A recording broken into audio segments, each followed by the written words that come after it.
Hi everyone, and welcome to Delivering Digital and Blended Learning in the Middle East. This is a roundtable discussion brought to you in collaboration between Times Higher Education and Blackboard.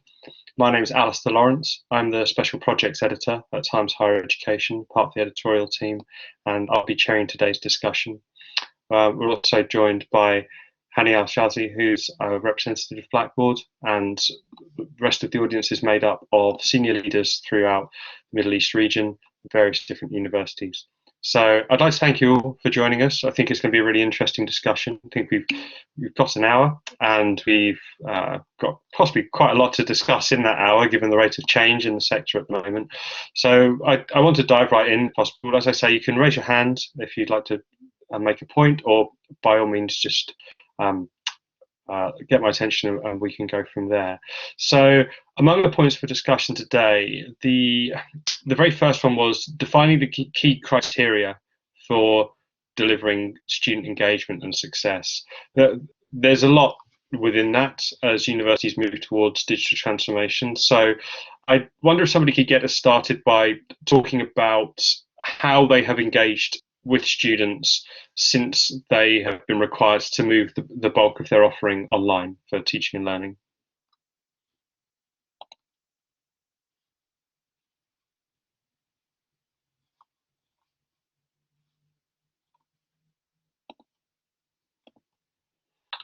Right. Well, Hani, perhaps I can come to you in the first instance, and if you can just tell us a little bit about how Blackboard is partnering with universities and what the conversations you've been having with them have been about when it comes to really sort of providing teaching and learning offerings and moving everything to online since March. Thanks, Alsa, for the question, and hi, everyone. Well, I think this is pretty much what you started with. This is the topic of the last year, especially with us and our clients, where we moved across the Middle East from blended learning or kind of using the technology from Blackboard and other online technologies to assist what instructors do day in and day out to becoming the main topic. And student engagement have been one of the challenges, if I may put it that way, for instructors from two different folds. One, I think instructors or some of the instructors found themselves in a place where there is no face-to-face interaction. The kind of engagement that they can have from their style of teaching had to change rapidly or pretty much overnight. To the other fold of it, students who I would say savvy enough to be able to get engaged and talk online, but in the meantime found themselves on 8 sessions per day on technologies like Blackboard Cloud, which is the one that we're using right now. I found our kind of work with instructors came through a set of courses that we've assisted with about, for example, the transition to online learning that helped a lot to understand how to translate their day-to-day face interaction to something that they can do online. I found that was a great help, and also kind of orientations on using the tool. And I guess one of the advice that I've heard a lot, even to myself as a presenter, is try not to do what you do in your face-to-face directly, on collaborate and online. And with that, we've been very successful. We've been seeing a lot of engagements. I've been working closely with many of our leading institutes that were pleasantly surprised to see the level of engagement and the number of minutes and hours of their faculty and students spending together on sessions similar to this one. Okay, great. Thanks, Hani. Shiraz, I was wondering if I could come to you next, just because I was interested about Muscat University in particular, and with your job there as Director of Academic Relations, I was wondering if you could tell us how your duties have changed since March and what the key challenges are for you now. Please. So I think Muscat University team, they are aware of the difference between moving to blended learning as a choice and between emergency remote learning. So it's like we are flying in a plane while we are building it. So the issue is we cannot claim that we find the ultimate solution. We are leaning on peer-to-peer learning. We are leaning on monitoring and assessing as much as possible the student learning through creating tasks within instructional design where students can participate, just to raise the rate of student engagement. We try to use creative digital tools to engage them. We are working on, to be honest, training the teacher and the learner. I think this is the key issue with engaging students. You mentioned the key criteria. To me, there are two criteria that should be there to maximize the student engagement. First, the teacher should have the pedagogical skills, necessary pedagogical skills. The second key criteria is the technological skills of the teacher. So to engage as much as possible students and contribute to their success, the teacher, those are the two criteria that will do, you know. We are facing so many challenges in training the academic staff. Yes. Also training the learners. The professional development, there should be a budget for the professional development. We are working on online training, sometimes free, but we are also facing some other challenges. In terms of embedding assessment in a way to engage students, in some domains, in some fields, we succeeded to have some brainstorming activities to students, like when there is a project, for example, for students. So we, as an example, a project with a presentation and report, we try to work on activity of brainstorming for students, and then we went for preparing a project plan as a second step before submitting the final product. But we are still trying to figure out what tasks the student can do synchronously and what tasks the student can do asynchronously. So we are in the process of learning. I am in this plan with you through this virtual discussion to learn mainly and get back to my institution with some new ideas that we might implement and might work. No problem. Well, yeah, I hope you find it useful today. There's definitely, I can say I've chaired a number of events like this for different territories all around the world, and the problem that you're describing is a global issue. I think it's the move to how do you change assessment, how do you change the types of learning for different courses, because there's such a huge amount of variation between what works for one and may not work for another. Khaled, if I could come to you next, so if you could tell us a little bit about what's happening with the Ajman University of Science and Technology, that would be similarly. I think you have a similar brief for looking after academic affairs there, so it'd be very interesting to find out what the key challenges and solutions you found in the past few months. Yeah. Thank you very much, Alistair, and thank you for the opportunity. I would have to agree with a lot of what has been said by Shiraz. I think we had, as she said, we had to hit the ground running, and everybody struggled at the very beginning, and then later on, I think there has been some adjustment, and clearly every institution, I assume, has done a lot of training to its faculty and staff, and a little for the students, because really for students it should be minimal. I mean, the student is the receiving end. They should not really be they should not adjust too much to what they should be receiving. It should be the technology and the provider. And I believe that the providers or the makers of these software packages have most of the solutions. But I guess what's happening here, my simple analogy is like someone with the latest smartphone and using it in the mode as a landline. Just for making calls. So you have this very fancy, different tools and different softwares and so on, And because faculty members, as you know, have been trained for all their lives on face-to-face, with few exceptions, of course, who are specialized in online course delivery and assessment and so on, but the vast majority are only used to what they know, the way they were educated and the way they have been conducting themselves as faculty members for the longest time.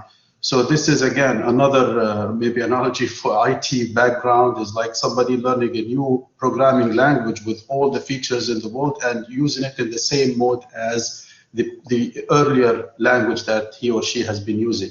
So I think all these features of these software or different softwares that are being used for online course delivery and engagement and so on need a lot of training and a lot of interactive learning from faculty members. Faculty members have to buy in this, of course. I mean, they will have to come out of the the traditional or the comfort zone where, okay, I deliver my course, what's a big deal? I have been delivering my course for 20 years and so on. This is no challenge. But I think the issue here is in deploying and using all these different features that are there, like the breakout rooms and all kinds of exercises that can be done to raise the engagement level of students, get them interested and so on.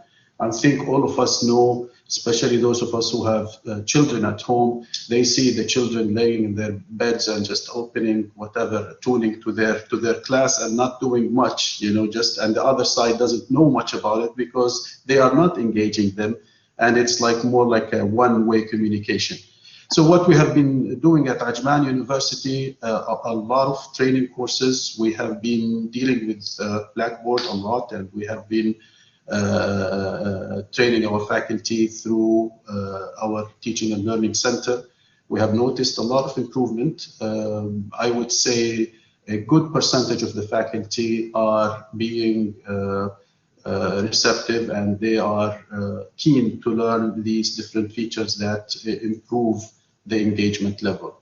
I know this might be another item that will come later, but what stands as a major obstacle is assessment, how to conduct exams online and so on. And I'm sure you're going to touch on this later on. Yeah, so I don't think anyone's quite cracked that yet, but there have been some very interesting and innovative solutions that I think are being brought to the sector over the past few months. I see that Dr. Jihad Maheda from Higher College of Technologies joined us, and I know that you've obviously monitored the digital transformation quite keenly since the past few months, Dr. Jihad. So I was wondering if we were talking about essentially the need to move away from an educator-led model and support staff more with training and build better models for engagement with students. I was wondering if you could tell us a little bit of how that has happened at your institution, please.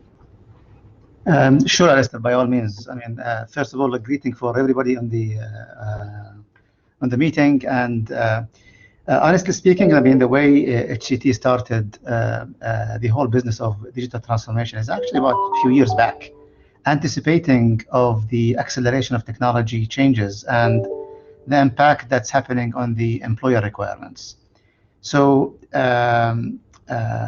honestly speaking, in terms of planning for how technology will impact the delivery of education and the, let's say, preparation of the graduates for the labor market, the decision was it's going to be all technology intensive. And in that case, you have to decide on a whole ecosystem of what would it take to make sure that you have a successful penetration of the digital world and be able to deliver successful online. So we've identified actually several areas where you have to be strong in it. Okay. First of all, definitely everyone would be aware of the infrastructure requirements and how would it be required to support a large flux of information. Okay, given the size of HCT, for example, we are scattered around 16 campuses throughout the country. At the same time, you have to have your faculty digital ready. So we've started on the planning of the digital readiness for the faculty on 3 years back. So we've partnered with Blackboard and others for the e-teacher certification and make them ready. We established a whole standalone department within HCT for technology training for faculty members. We've established a whole standalone department for e-content development and the penetration of technologies like virtual reality, augmented reality, and all these technologies to make sure that we are ready for the future. So between your faculty readiness, between digital content readiness, between the infrastructure, between a strategy that would support your operations. In addition, you have to have a whole plethora of intelligent learning systems interconnected to be able to deliver online rather than a particular PowerPoint on a communication link like Zoom or others, for example. So we've put those together actually a few years back, and when the pandemic hit the nation, it was more of a pushing it now to production environment. And actually we put all together, and it proved to be very successful to the point actually we did publish the story of how we were successful. And I believe Blackboard is aware and utilizing part of their management system. In the first semester of the lockdown from 22nd March, I believe, to May 7th, I mean, over a little bit less than 2 months, we've recorded 1.4 million hours of online delivery, okay? Not to mention the requirements on supporting students online, etc., with a whole and fully integrated digital systems to make us successful. So it is an ecosystem that you have to take it together, and it does not really happen overnight. And all of it are different systems that need to be orchestrated together to make sure you have a successful online. So honestly speaking, I mean, pre-planning based on what you anticipate the future will hold you will make you successful as you go. Great, thank you very much. Hani, if I can just come back to you, in particular I wanted to ask about a point related to the large influx of information that Dr. Jihad mentioned. How important is it for suppliers such as Blackboard to be able to share quality data with the partner universities that you work with? Well, I mean, Dr. Jihad was I would say an exceptional case because of the amount of data that they've had and the short period of time. I feel like, you know, sometimes when you go through a real stress test of your technology, where listening to what also Mr. Khaled mentioned and Shiraz and others, like as they were talking about it, I feel we act in here as more of like a vehicle that needs to take them from point A to point B, yet the flavor from each one of them as I'm listening to them is different, and the approach is different, and the experience of the students end of the day is going to be different with that. But yes, a lot of the recording that was done helped us a lot with higher colleges, for example, what we label under rewind, though they can feel some stress in listening to the instructors and watching and so on, to be able to sit back and relax and rewind again the technologies or to rewind the classes that they've had. But if I may add kind of a quick comment, I love listening to Mr. Khaled as well on his part. When I was looking through some of my notes, it's also the engagement with the assessment part is becoming one of the challenges that we're looking at right now online. And I feel that firsthand as a father, looking at my son ahead of the game a little bit than the instructors, but also how we need to take a step back, similar to what we're doing on this session. I'll start like to sit back for like kind of, let's just pause and figure out how can we do this better. The pandemic, I think, is making it to almost a year in a month from now, and it's going to continue in one form or another. And this is the right time where we're doing these kind of sessions with you and others just to see how can we approach this in a much better way in the future. Great, thank you, Hani. Shiraz, can I come back to you? Is it if you had a point to add, I believe? Yes, I would like, if possible, to share some statistics related to data that I collected from faculties at Muscat universities between March 3rd and July 23rd. Can I? Of course, go ahead. Yes. Okay. So we had an average of 448 sessions or classes conducted by Muscat University academic staff plus the affiliate university. 79% of those sessions were online. The 3% were at the beginning, before the lockdown. So we had to finish some sessions. 17% the involvement of the affiliate university. It used to be 2/3. The teaching used to be 2/3 affiliate university, 1/3 Muscat University. But during the lockdown, we had the 17% involvement of affiliate university. We had 80% sessions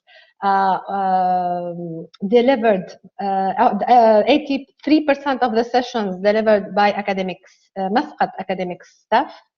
72% of them were synchronous. 81% of them were pre-recorded. Sometimes we opt for synchronous, and at the same time we upload the pre-recorded lecture for students later on. 55% of them were delivered through MSc Teams.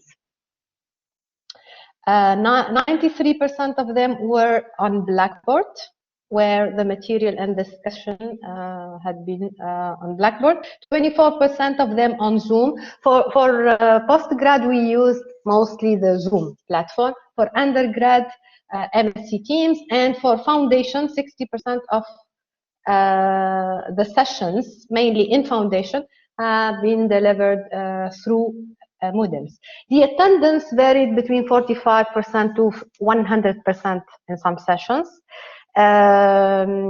We had for foundation 100%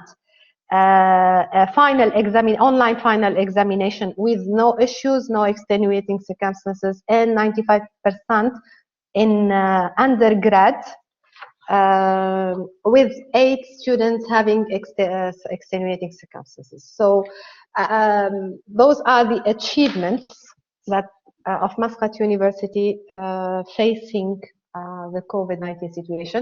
We made the transition within 1 week from face-to-face to online teaching within 1 week, mainly because 30% of the curriculum is the program is blended.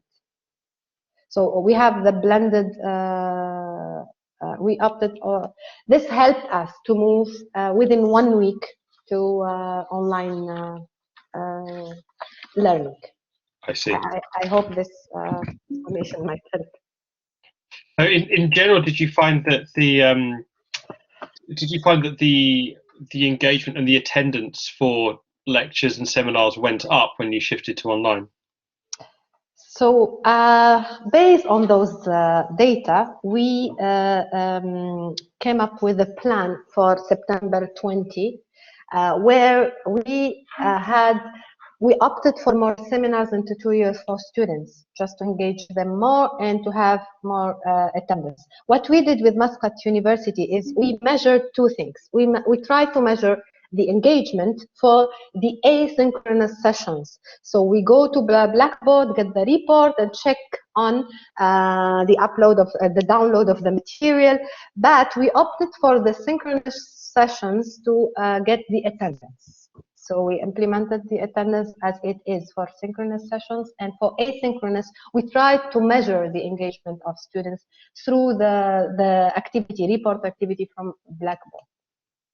I see. Okay, thank you very much. William, I was wondering if I could come to you next, just to get some insights from the American University in the Emirates, because I'd just like to know what the transition looked like in that institution, and the challenges that you faced and where you feel you've successfully been able to migrate online. Well, thank you. Yes, it's a pleasure to be able to talk to everyone here, and thank you for hosting this session. The American University in the Emirates, we're not a large university, but we do have undergraduate and graduate programs.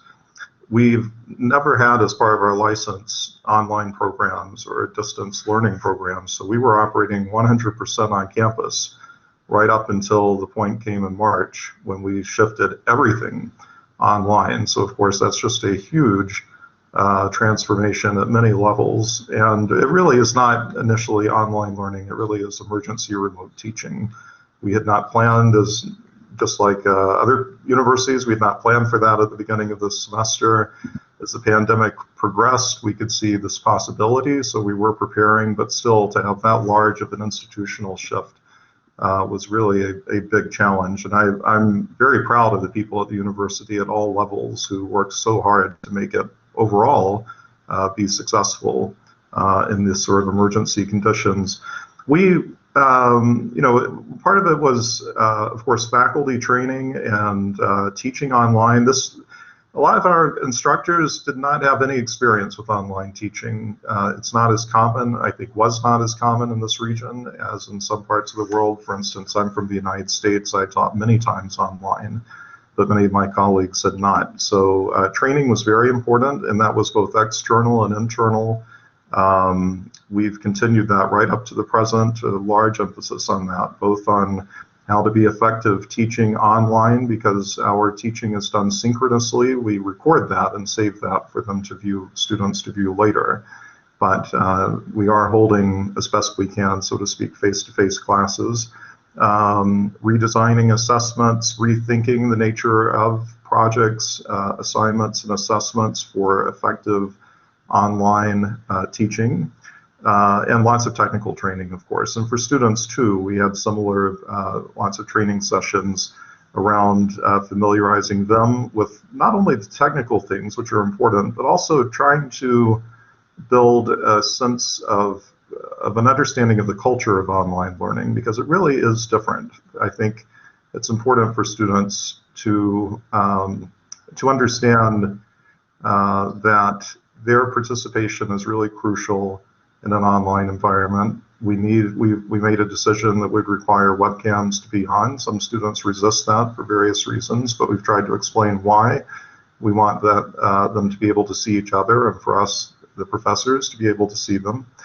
And the students that personally, as provost, I was the most worried about were the first-year students, because it's so disruptive in that initial year to have this transition to online learning, especially for students who may have never been in online classes before.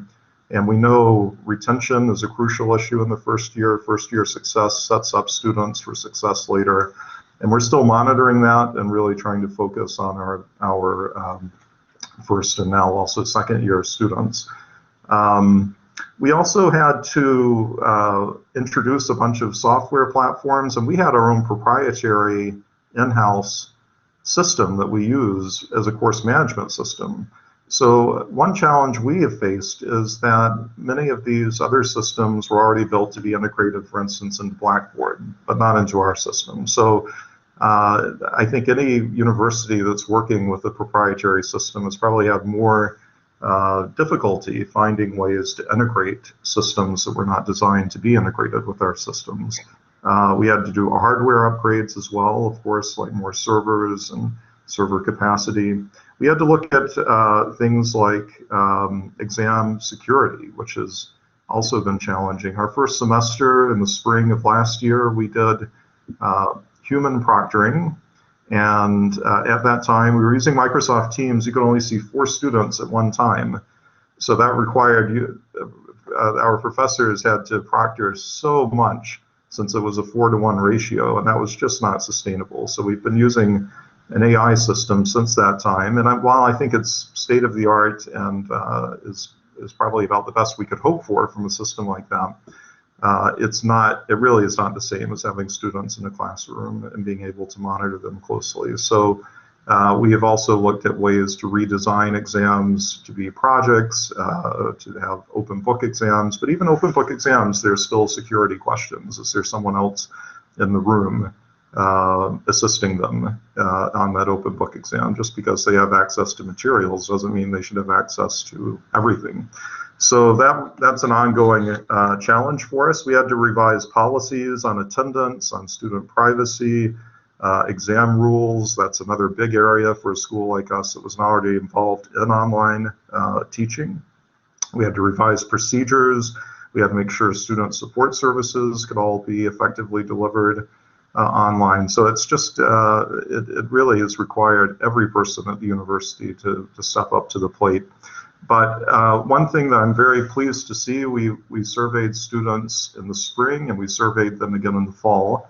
And the student satisfaction with online learning in the fall was noticeably higher than in the spring. So that does tell me that they are adjusting to it and that we are learning lessons and becoming more effective at doing online and distance learning.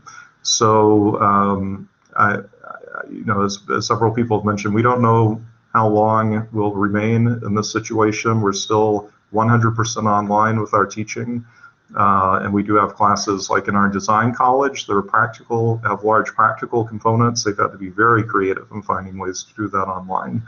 But I do think the data we have suggests that that we are getting better at it and that students are more satisfied with it. But there, of course, are students who will say they just don't like online learning, and it's really unfortunate that it's not an option for them. They must continue doing this for now.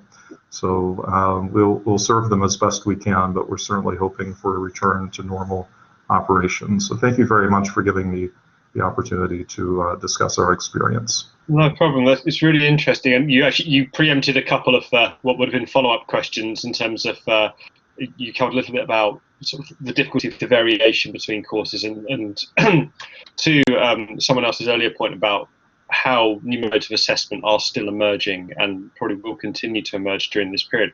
I think the other thing that you touched on, which is I think a global truth, is that there is absolutely no substitute for the on-campus experience, and both students and staff feel like they're losing a huge amount by not being able to interact with people in person, be they students or peers or whatever. However, they do, like you say, there are some bright spots in terms of how you can reach people and engage with them, and it seems like you're doing a great job with engaging with students to track their satisfaction and have a tangible feedback loop with students now, which perhaps is harder to do when you're not engaging with people online quite as much. What I did wonder was, do you think this will have implications for the future of the curriculum in terms of allowing you to offer more specific things like skills training and I mean, there's a global skills shortage, but particularly in your region, when you look at the things people always talk about the UAE, which is sustainability, moving over to a different type of economy, perhaps in due course. Are there now opportunities for you to teach those sort of skills-based courses online in a way that are stackable, flexible, help improving student employability? I mean, has that started to happen yet, or do you anticipate it maybe? Yes, well, actually, I appreciate you bringing up that topic because it's something that I neglected to mention, which was an initiative that we started in the fall, was to integrate into our major courses and specialization courses, as well as our graduate courses, at least 2 weeks of practical skills-based training. Our goal is to have that be in 100% of our courses. We're not at 100% yet, but we did have a large percentage. I don't want to state a percentage because my memory might be faulty on that, but it was an impressive percentage in the fall when we first did this, and that was in an online environment. And we did bring trainers. In some cases, we were hiring trainers to work in the classes online. And actually, one of the things we've seen is that, of course, we all know the downsides of the situation we're facing and its effect on education, but there are some upsides. For instance, we now can get professionals or experts, academic experts from around the world potentially to assist in classes. Now you might say, well, we could have always done that, but it's given us a push to do that to a much higher level. And we've had a similar dynamic, for instance, when we've offered conferences, academic conferences, that because these are virtual conferences, we can more easily get participation from around the world. So that is something that I think even once we resume to face-to-face classes, that we're going to be much more aware of, that there is this ability to work effectively with people around the world in a classroom setting. Even if it's a face-to-face class, we could have experts from industry and academia from around the world interact with our students and help train our students. And we've even had to do some virtual internships. That's another interesting case. But it turns out that if students in their internship would be participating in a meeting and the meeting's online that the business is holding, then they could participate online. So it really has been fascinating, I think, to see the way in which what might have been a sticking point, skills and practical training, has not been as difficult in all cases to deal with. Now, in design, where you're working with materials, that still has special challenges, certainly, and the same would be true in science labs and some other cases. So I don't mean to say there are not any issues, but overall, it's been very successful increasing the practical training in our courses during the COVID crisis. Oh, well, that's great news, and thank you for illustrating how that's working there. Your response has sparked a bit of a flurry among the other panelists, so I think people also want to make a couple of points about this. But I have noticed everyone who's asked to speak. I will get through everyone, I promise. If Mr. Fard, if we could come to you and you could tell us a little bit about Asharqiya University in Oman, where you are the Vice Chancellor. It would be great to hear just what the shift to online has looked like at your institution, and whether the points that other panelists are making are resonating with your experience.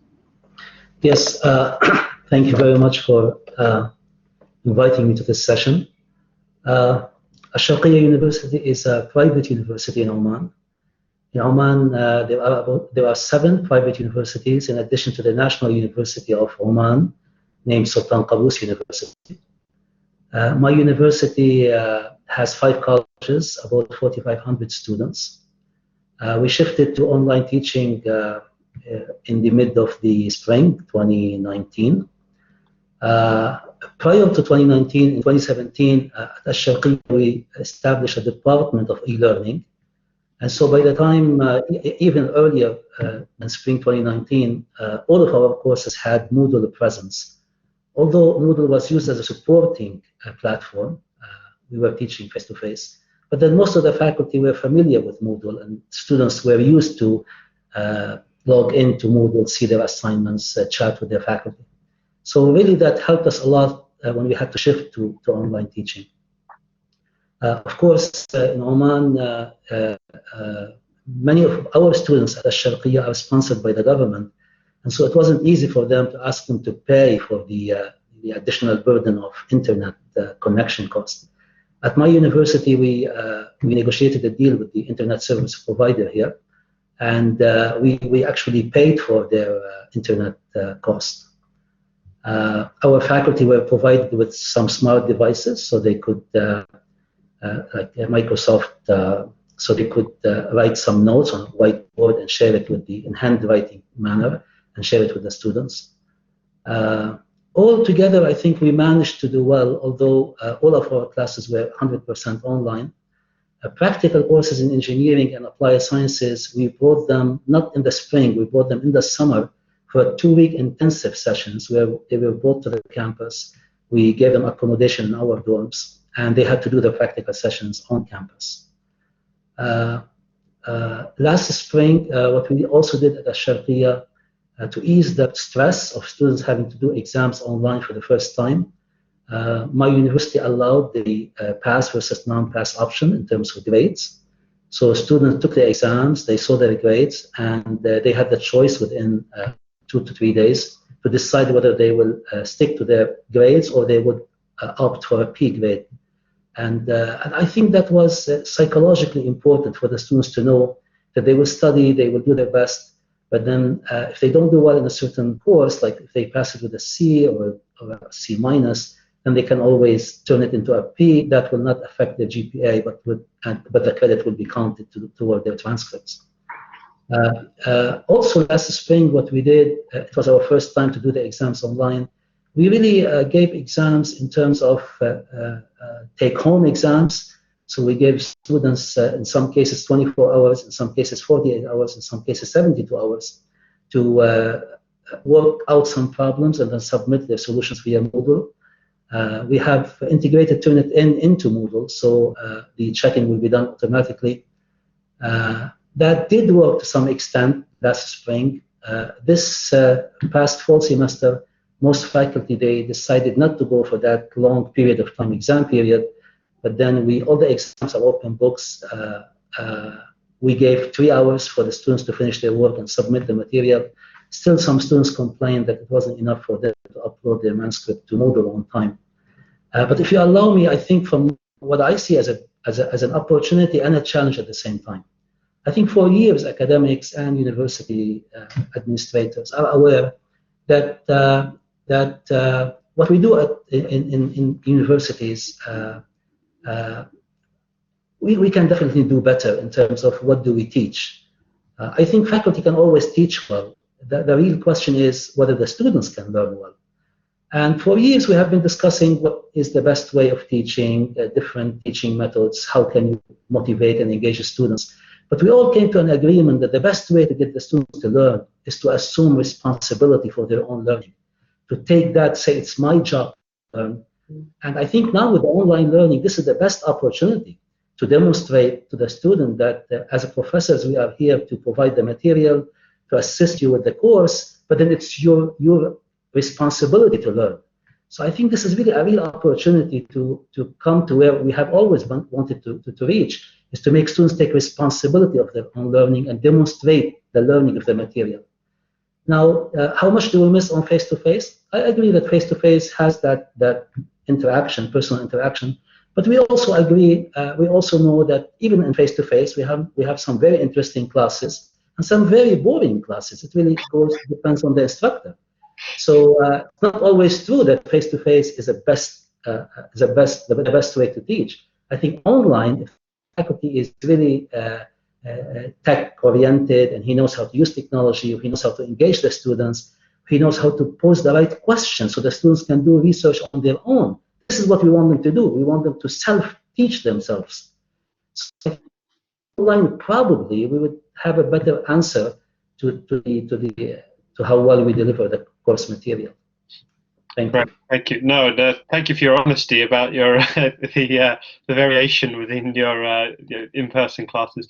I had to have one short follow-up question, which is that by tasking students with more responsibility for their learning, do you think that helps them learn the skills that they will need to be successful in later life, particularly when they join the workforce?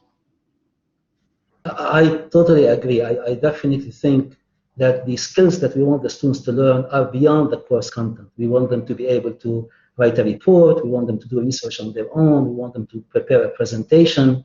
So all these added soft skills that we all agree now are as important as the course content. I don't think we have done a good job in a classroom setting, because the instructor is in charge. The students are sitting passive, listening to the lecturer.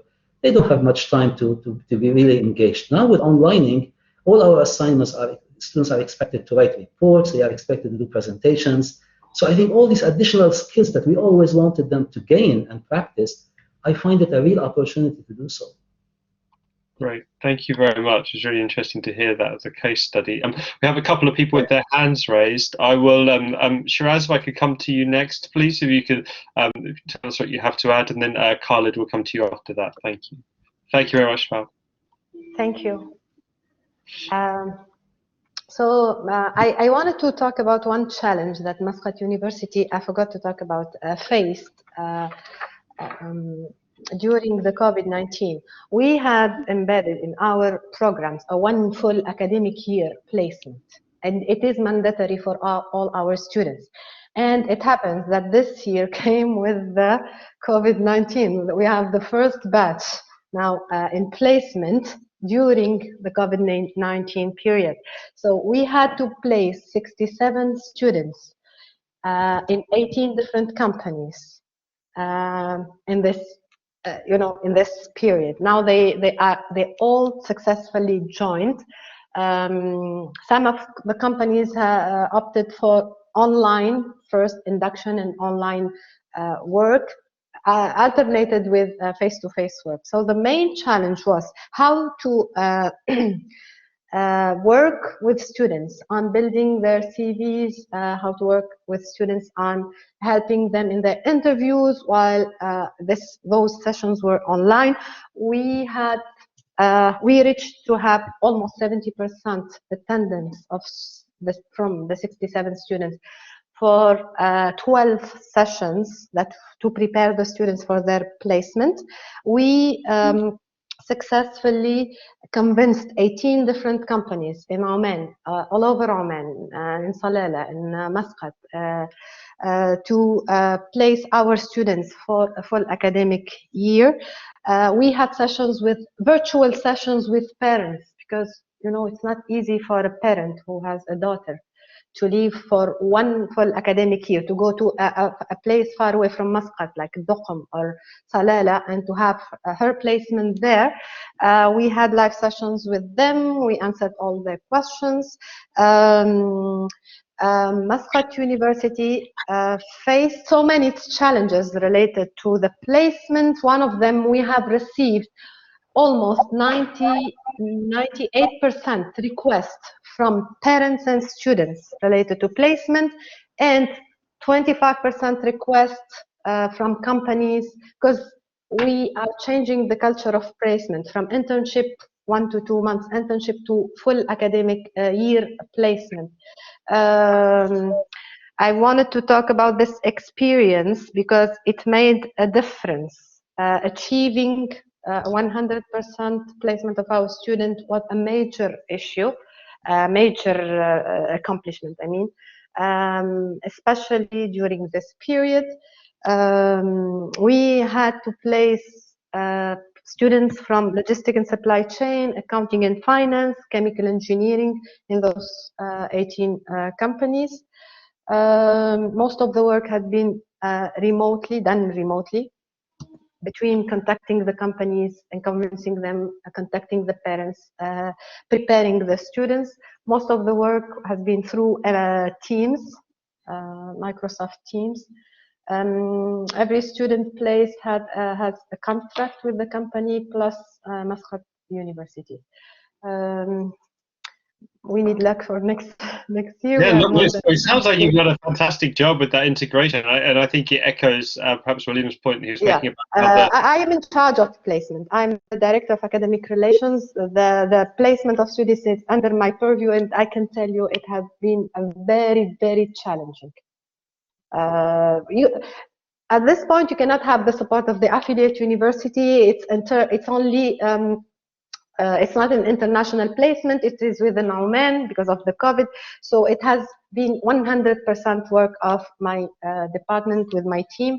Very, very challenging, but successful. It's a great experience. We managed to, after 6 months in placement, some of the companies contacted us to recruit students, because the students, they have to come back for the year 4 and then maybe goes for companies. So some of the companies, they promised to recruit some of our students, the best of them. We managed to have contracts of more than 1 year with companies to take students. So it has been very challenging. It has been done remotely most of the time. I don't know about the other universities relating to internship. Has this been successful for them to place some students? But in our case, it's mandatory. The student cannot go to year 4 without having 1 full year placement in year 3. No, it sounds like you've done remarkably well in very difficult circumstances, and I think to give a little bit more about my department's role at Times Higher Education, we also work with a lot of industry suppliers, and these people are quite often very large international technology companies, so they are interested in placements. So we do really sort of see both sides of it at THE. You know, we know what the sort of very, very large international companies want, what local companies want, and I think hopefully it presents an opportunity whereby now you have a good system in place and you know that you can deliver it online. Hopefully there'll be many more opportunities for you going forward. We are a little bit tight for time, but I'd like to come to Khaled next, and then we will just perhaps add a couple more points about that collaboration with industry that I think is a really interesting one. So Khaled, please add your thoughts. Yes, thank you very much. I think what has been said by all the different speakers has a lot in common. Most of us face the same challenges and share the same issues.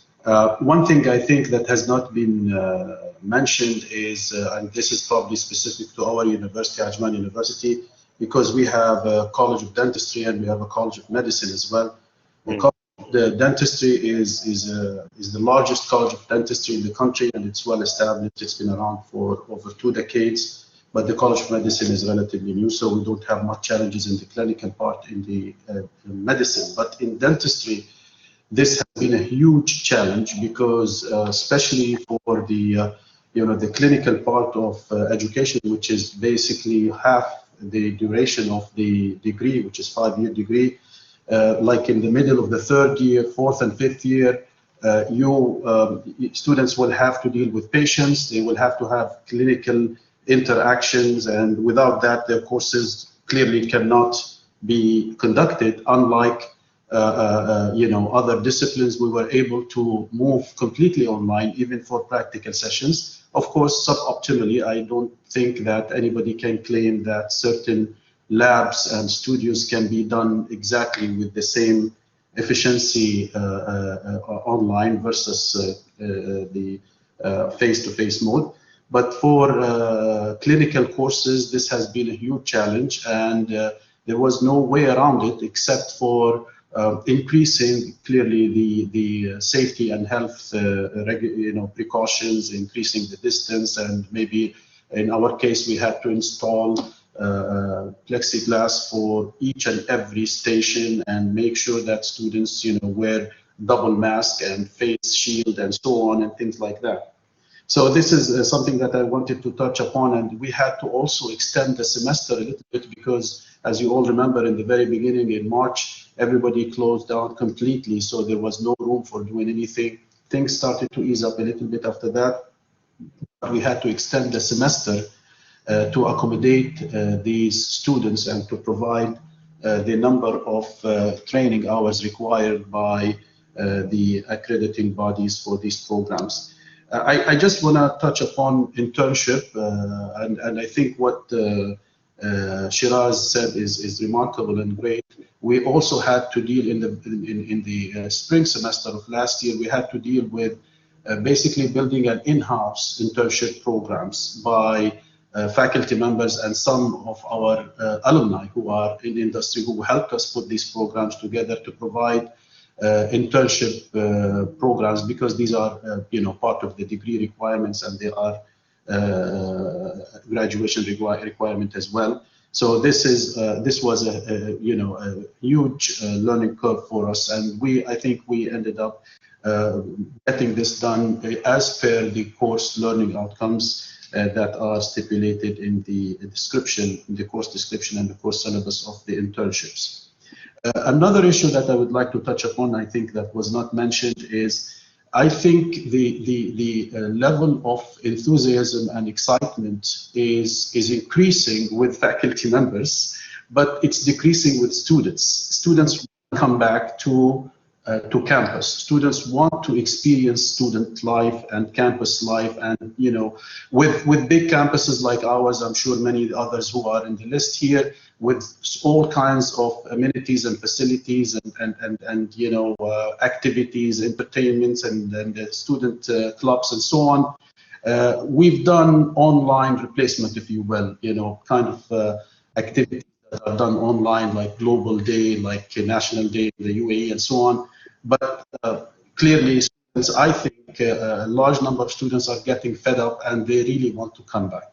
The main advantage of this calamity, this experience that we had to do, is I think we all realize that we can definitely embed an online component in all our programs with great success, and with providing further flexibility through mobile learning for all those who can benefit from taking these courses while at their workplaces and so on. The other thing that was mentioned earlier by Dr. Shadid is the collaborative work, and having probably now it's a lot easier to have dual degrees and joint degrees with other universities anywhere in the world, whether we're talking about synchronous course delivery or otherwise. So there has been a lot of new things that have been added to our portfolio in all universities that we can benefit from this hardship. But of course, challenges are still there, and I think we are all going, I think, in the right direction to converge to the best use of online learning to embed it in our programs. Thank you. It certainly sounds like it. We've only got a couple of minutes left. I'd quickly like to come to Dr. Jihad, if I may, just because I've heard you speak about this point as well in the past. I was wondering if you could tell us just your thoughts on about, I suppose, really adapting to the rate of change. You know, the rate at which universities have to do things like offer now internships and collaborate with industry. There's a huge amount of change in terms of what the job market wants, and also technological advancement alongside that. I mean, how important do you think it is that universities be attuned to the fact that it may take them longer to perhaps decide a change to their delivery than the changes that are going on in the outside world? Sure, Alistair. I mean, I do really appreciate the efforts being done by the universities in terms of achieving the internships and the hands-on part for the students before they graduate. Nonetheless, okay, I would expect this whole thing will change drastically in the next few years. What I would say a few years, we're talking about 3 to 4 maximum, and we're going to be seeing a huge shift from student-centric to demand-centric. You will see a lot more of employers not interested in academic degrees. They're interested in someone who has a skill. So you will find students or learners looking for a skill, student institutions who offer a skill particularly, rather than an academic degree. The technology life cycle is becoming much shorter than an academic life cycle.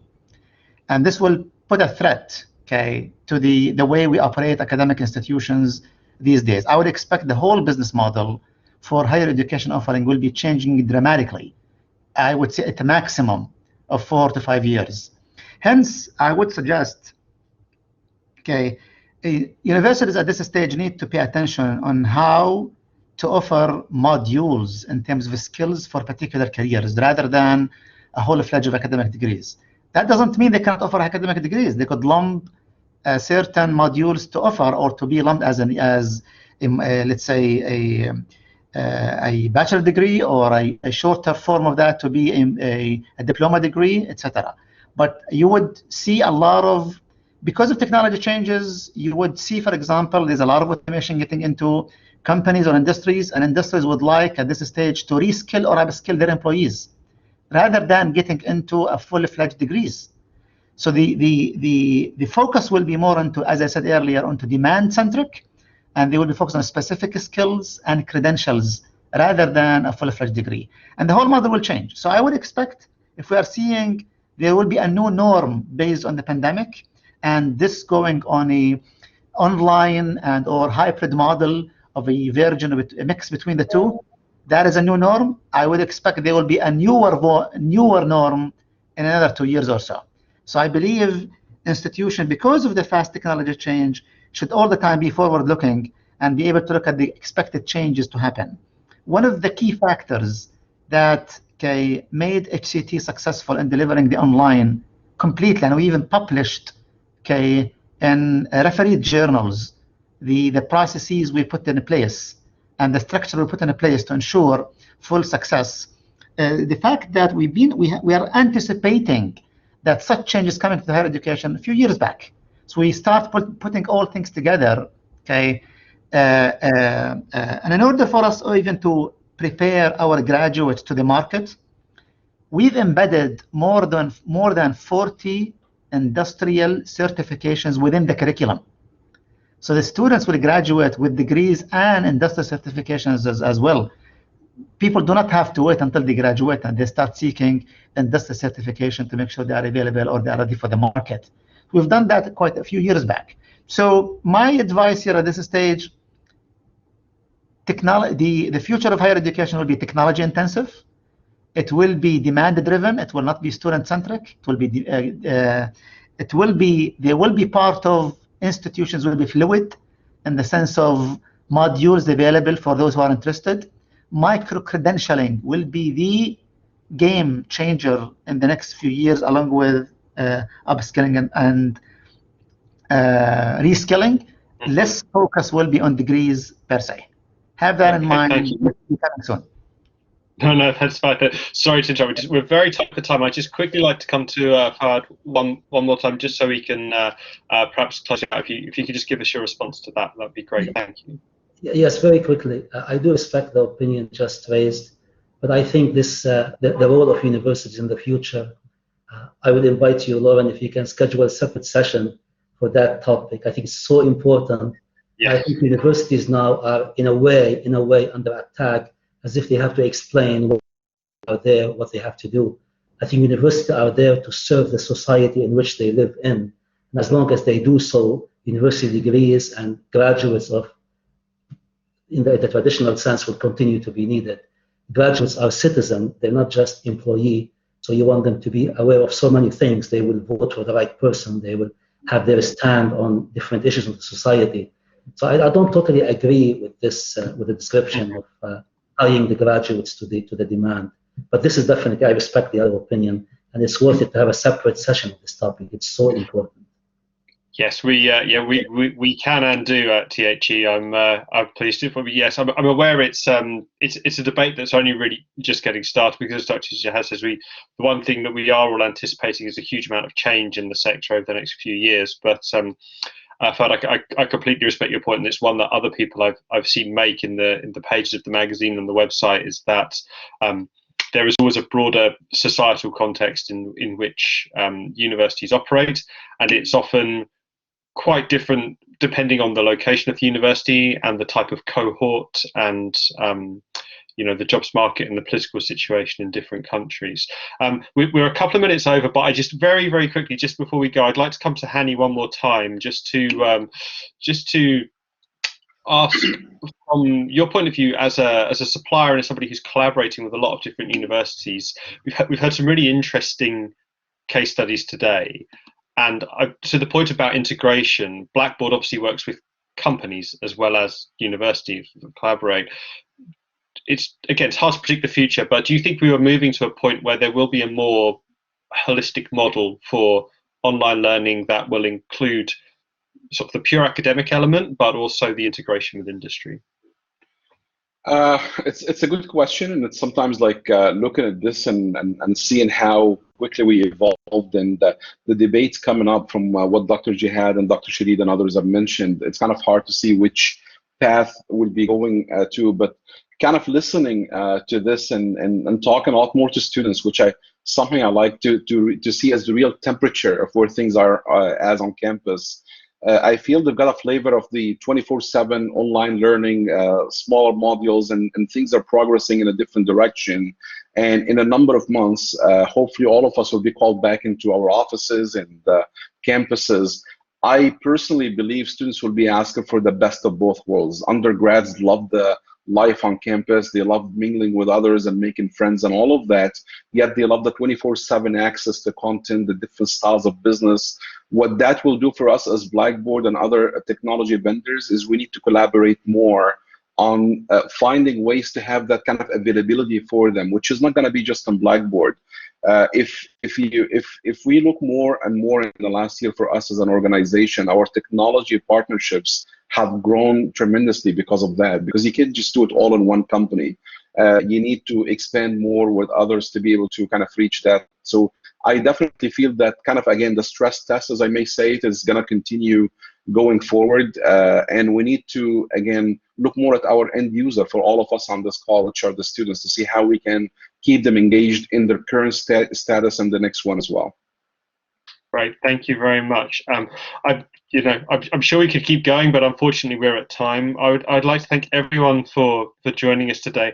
I'm very sorry I haven't been able to come to all of you to hear more about your institutions, but what we're hoping to do is build a series of interactions with people in this region over the course of this year. So I'd very much like the opportunity to interview you all again and to find out even more about what you're doing at your institution. So hopefully we'll have the opportunity to do that later in the year. As an on-demand version of this discussion will be made available on the Times Higher Education website, and we will also produce a summary article that will have some of the key takeaways if you would like to share that with colleagues or interact with us some more. So like I say, thank you all very much for your time and your contributions today. It's been really interesting, and I think we've covered an awful lot in just over an hour. Thank you to Blackboard for partnering us with the event, and I hope we can speak to you all again in due course. Thank you.